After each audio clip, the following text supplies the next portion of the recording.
Ian Wright has 21 goals so far this season, but he has to be wary of reaching 21 disciplinary points.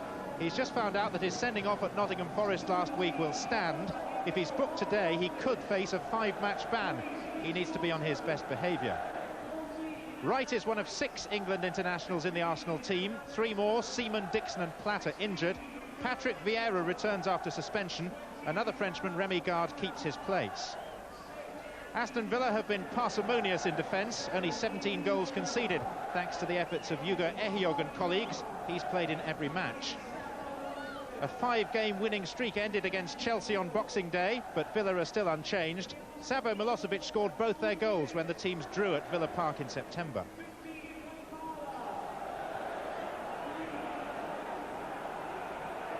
Jeff Winter's in charge today. His name matches the weather. It is bone-chillingly cold. 4 members of the Arsenal team who are playing from left to right in the dark tops are actually wearing gloves at kick-off. And the first throw goes Aston Villa's way. Arsene Wenger watching on, Arsenal's 4th manager of 1996. It has, as they say, been quite a year. Bergkamp.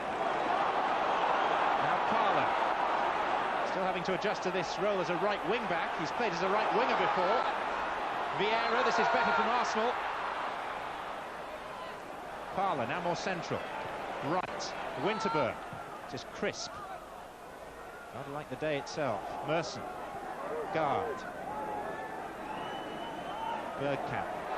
Away from Taylor. This is Bergkamp.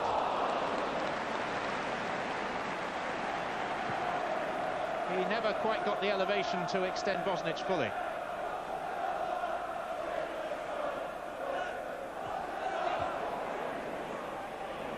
Taylor. Guard. Not a scuff, but straight to right. Not many players would even have got a volley on target from there. York. Milosevic. Townsend. Taylor wasn't aware of Merson's presence. Bergkamp. Content to wait for support to arrive. Parler. Vieira outside him.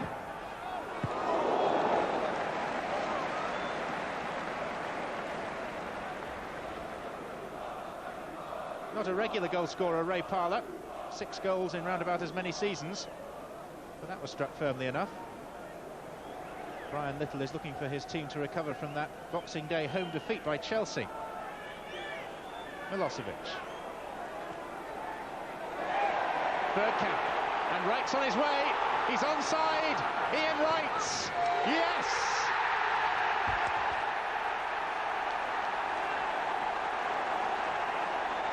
Give him an inch and he'll take the proverbial mile.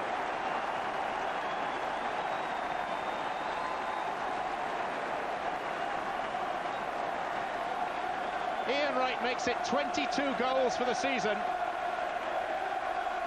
And from the moment he received permission to shoot on goal from a Villa defence that was almost inviting him so to do, there was no doubt that the ball was going to find the corner.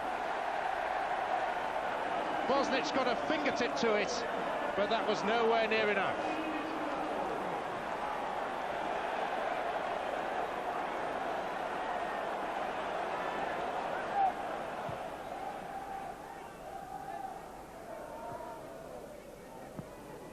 Nelson.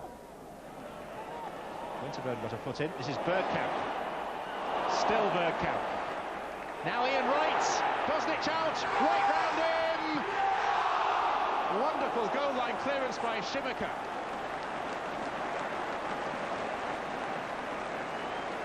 Well, you'd have wagered your last pound on Ian Wright scoring his and Arsenal's second from the moment he took it past Bosnich. But look at the ground that Schumacher made up.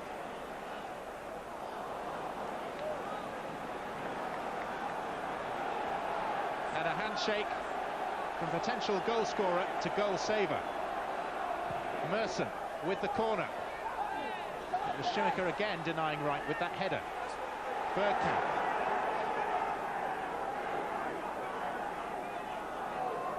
Adams. Staunton's underneath it.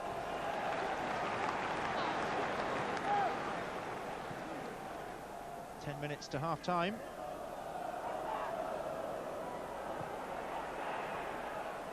Staunton. Is he caught by Parler? The referee's content to allow play to continue. And this is Ray Parler. Vieira to his right. Wright and Bergkamp waiting. And behind by Hugo Ehiog for the corner.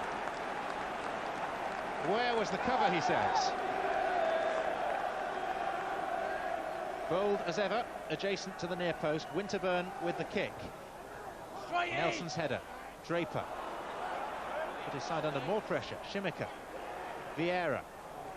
Bergkamp. Away from Staunton. And Bergkamp forcing the save. Adams and Alan Wright going up for it. Still it's got away. Bold.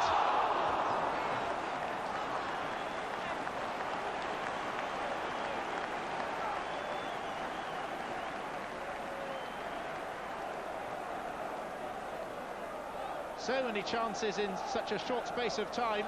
Bergkamp with the first. And there it was a vital header from Alan Wright. Still the threat wouldn't go away. Bold just over the bar.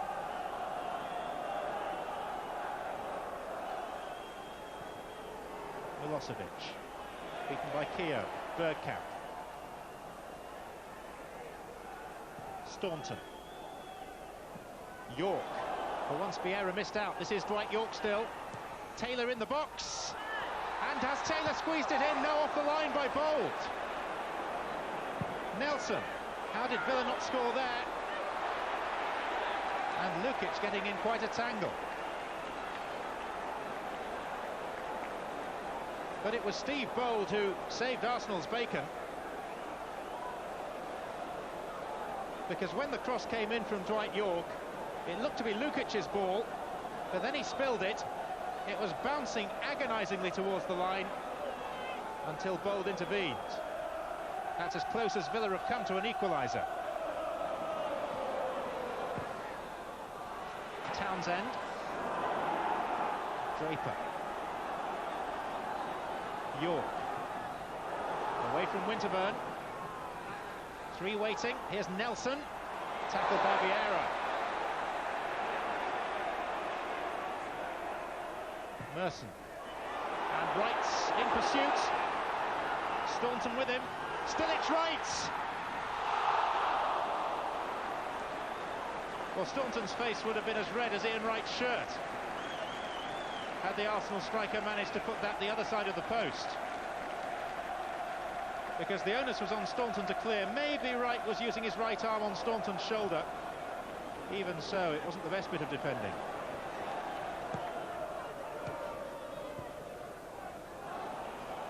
Nelson away from Winterburn. Off Bold. And a throw in.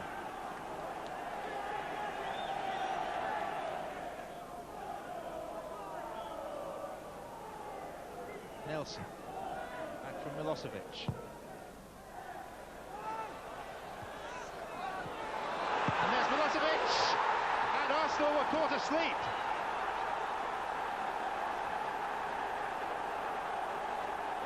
Savo Milosevic, who scored twice in the first meeting between the sides at Villa Park back in September, has drawn Aston Villa back onto level terms. Nelson's deep cross, and this was where Arsenal really should have got hold of matters. Parler was beaten in the air by Draper, and Milosevic's finish was emphatic.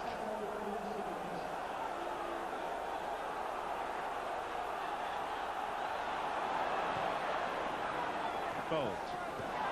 Given away to Townsend, and here's York. Three Arsenal defenders in his way. And support is slow to get up with him. Townsend. Taylor's inside the penalty area now, as well as York. But Arsenal have men back in numbers. Nelson. And Milosevic's header tipped over by Lukic. How significant is it, I wonder, that since Arsenal made their substitution, their marking at the back has gone completely to pot.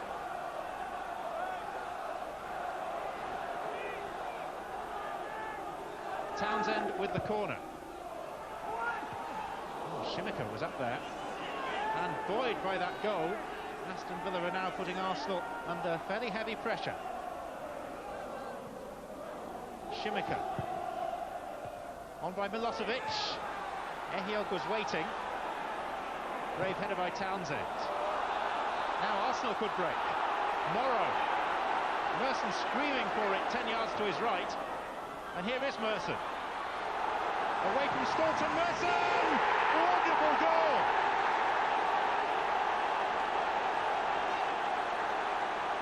A fantastic finish by Paul Merson,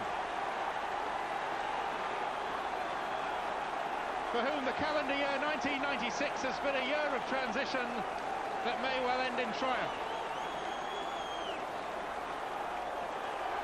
For a long, long time, Merson was screaming for the ball to be delivered to his feet. It was, and just look what happened next.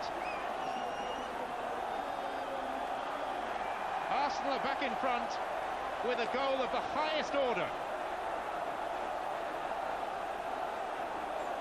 Morrow's pass, he's the substitute. The change may have cost them a goal, but now it's created one. Milosevic. And York with a chance. He scored! 2 goals in a minute. 1 to each side. And Arsenal caught cold at the back for the second time.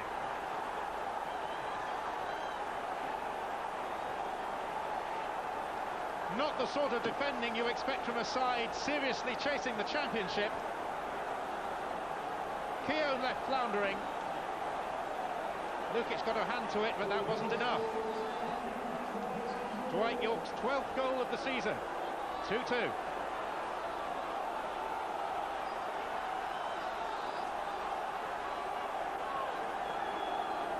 For all the planning that you put in, you can't legislate for moments like that.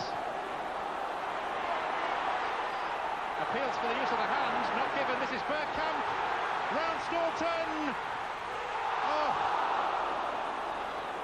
He'd done all the hard work, Dennis Bergkamp.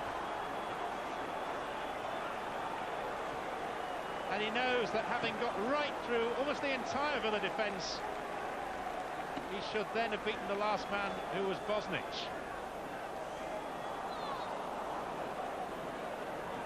But the speed of the attack was what took the breath away. Milosevic missed his kick. Seemed to be doing a bit of leaning, but this is Dwight York. Milosevic continues his jog through the middle. York is all on his own. Off Winterburn to Nelson.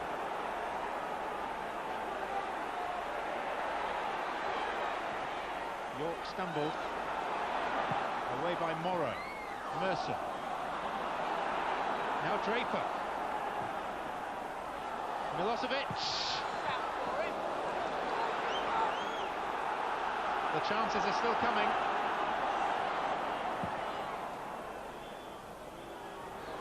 And that is the end of the afternoon's entertainment, which increased in quality as the game went on. Arsenal missed the chance to go back on top of the Premiership, despite the fact that they were twice ahead. Ian Wright putting them in front early on. Paul Merson restoring the lead after Milosevic had equalised for the first time for Aston Villa. Dwight York levelled for a second time for Villa. There were 3 goals in 7 minutes at one stage. Arsenal missed the chance to go top. Aston Villa, after their defeat on Boxing Day, are back on an even keel, and they will be pleased with this away point. We were poor. We did a lot of things wrong, and we talked about that at half-time sensibly. Managed to get our act together, and then in fairness, I felt we were the better side in the second half. But they would have been disappointed at 1-0, and I think we've had those sort of games. When you come in for the second half, the opposition are going to be better because they'll have talked about it, and hopefully they'll put it right. And we did that today. Of course, we are disappointed tonight because we thought when we made the most difficult with 2-1 at 15 minutes before the end. But it's football. Aston Villa reacted well and played well, so we have to accept that. I think the supporters today had a great game. It was fantastic for the Premier League, and I would like to keep the positive side of our game. What changed at half-time then? Well, the gaffer just said to us, you know, we've got to be a bit more positive. We've got to take the game to them, and that's exactly. We needed to start lively, which we did, second half, and that just seems to change, and everybody just seems to get into the thick of things again and start playing the way that we're capable of playing. Can you lift any of this veil of secrecy over what Arsene Wenger does as manager here? Just gives everybody unbelievable belief. Always positive talking, and you know, always talking positive, no negative stuff, and you know, and the training's really enjoyable, and it's just football, and the lads are relishing it. And there's always a thriller at Arsenal. You've been in the job now for 3 months, full-time here. Are you pleased, surprised at the progress, the position you're in? Yes, I'm pleased because I love what I do, and I think that the players give 100% in every game, and when you're manager, I think that's very important. I feel that the team is ambitious. They want to go as far as they can, and that's for me the most important. He's a good bloke. He's a great man, and you know, I now know why Leonardo went into when he says he went into management. You know, I'd even think about going into it now with his ideas. Really? So Arsene Wenger is, if you like, a mentor of sorts? Yeah, I think so. You know, I'd have never said before he came that I'd like to get into management, but with his ideas, I'd love to do it after.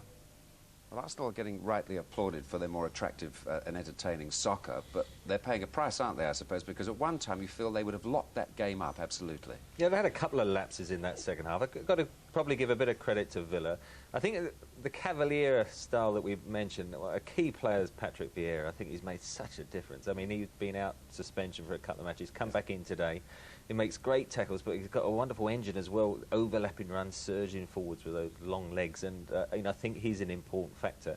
Bergkamp's playing well, and right up front, of course, I mean, putting the goals away. So they've got a good squad. I still think defensively they've got a very strong base. Unfortunately today they did have, as I say, went to sleep a couple of occasions. Bergkamp's showing some wonderful touches at the moment. I think he's a delight to watch. Yeah, when he's in form and trying these sort of intricate things. I mean, to just drift past a player like that, Ian Taylor wondered where he'd gone. He tried to chip Bosnich in the end, who waved his fingers as if to say it was a bit of an insult. But the actual goal here, you see he's on the half turn. Ian Wright at the top of the picture, already getting away from Egiog. The timing of the pass, terrific, and the weight of the pass. Give Ian Wright a lot of credit, though. He still had to tuck it in that far corner, and we can't wait now for him to get his shirt away from his vest. He takes about half an hour to do a Ravelli, so we better move on. But this is another occasion. I think this was a key moment, 10 minutes before half-time. Lovely balance again to get it away from Nelson, and this time with his left foot, perfectly weighted, goes round the goalkeeper. I just think Ian Wright, a bit precise there, to have a couple of extra sort of strides before tucking it in. Simica did exceptionally well. This was a little handball, I think, there. Draper stops, that's a mistake, and then he goes past Staunton. I think one with the left foot now and again might be good, but I mean, he's got such great balance. That was with 5 minutes to go, would have been 3-2. Probably it would have been a bit harsh for Villa, I think, in the end. Playing with that unbelievable belief, as yeah, I'm still working that one out. But why did you feel Villa were able to turn it round? What was the key to it? Well, I think, I mean, they did play poorly first half, and they should have been out of the match. I think in the second half, in particular, they play three at the back. Hekiog and Simica, the two main markers, and the spare man, Steve Staunton. And I think Brian Little pushed him more into midfield. He kept coming out almost acting as a midfielder. His distribution is excellent. He started to bring in the midfield and forward players of Villa, and suddenly their confidence grew. But in the end, it was two lapses. Very unusual for us. This is a throw-in, and you don't often see managers make changes there. And Guard goes off, Morrow comes on, and Guard actually was marking Draper. And this, for me, is a fairly straightforward cross, drifts towards the back post, and Draper then, who Morrow might have just lost for a minute, not a great header, but it bobbles around, and Milosevic in the end drops his shoulder and finishes exceptionally well. This then is 2-1. Merson's just put them into the lead, and then Villa kick off, keep a bit of possession. You know, whether they've just lost their concentration for a minute, Arsenal, who knows? They must have been elated to have gone ahead. But this one, Tony Adams tries to pinch it. Milosevic, excellent weighted ball. I mean, Dwight York's lost his man superbly, and then just squeezes it under Lukic. So you've got to give them credit, but that was 21 seconds after they'd gone 2-1 ahead, and that sort of backs what you were saying. Arsenal don't usually do that, Liz. It's good to watch, though. Well, 9 goals 4, none conceded. Middlesbrough's recent record, not encouraging form for a visit to Highbury, where the only away winners this season were Borussia Mönchengladbach. An ill-judged defensive header by Steve Vickers illustrated Borough's problems. Dennis Bergkamp exacting maximum punishment. The quality of the Dutchman's volley wouldn't have been considered an excuse by Brian Robson, watching from close quarters. He was back in a player's shirt just 10 days short of his 40th birthday. And if the manager didn't approve of that, he'd have been equally scornful of Mikael Beck's header that gave the ball to the Premiership's leading striker close in. Nothing this time under Ian Wright's shirt but a proud chest, even though there was reason for a double celebration. The goal was his 200th in league football, but it was also a reminder of what Arsenal will miss while Wright is suspended for the next 3 games. In the second half, Bergkamp, who'd had chances to add to his goal, was replaced by John Hartson. Almost at once, Paul Merson's free kick found the new man's head, but this chance went begging too. Arsenal's comfortable lead suddenly looked fragile when Juninho fed Fabrizio Ravanelli. The Italian, sidestepping his way towards goal, had his heels clipped by Patrick Vieira.